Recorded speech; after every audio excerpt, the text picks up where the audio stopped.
Yes mga kapatid, as of 3 o'clock dito sa White Plains Avenue, sarado na nga po itong bound lane papuntang EDSA. Kung makita nyo, hinarangan na po sila ng mga kapatid nating traffic enforcer. At dito naman sa likod ko, magsasagawa at itatayo po yung tent na ginagawa nila. Meron din po tayo nasaksihan na buta mga kapatid dito na pinayagan pong dumaan sa isang bound lane. Ito yung papuntang Cubao at sa Pasig at sa Makati. Doon lang pinapayagan. So isang lane na lang po, isang bound lane na lang po ang bukas. Pero ito po yung mga palabas. Hindi na po pwedeng pumasok dito sa White Plains Avenue papuntang EDSA. Sa mga kapatid po natin na gusto pong dumaan dito, sarado na po paalala lang po, ulitin po namin, maaari na po kayong kumanan mismo, doon na mismo sa Bonnie Avenue.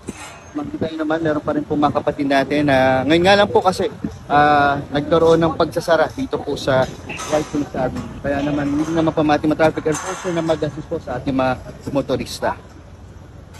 So far, ang traffic po dito, wala po, maayos po at mabilis ang daming traffic at mapakaluwag.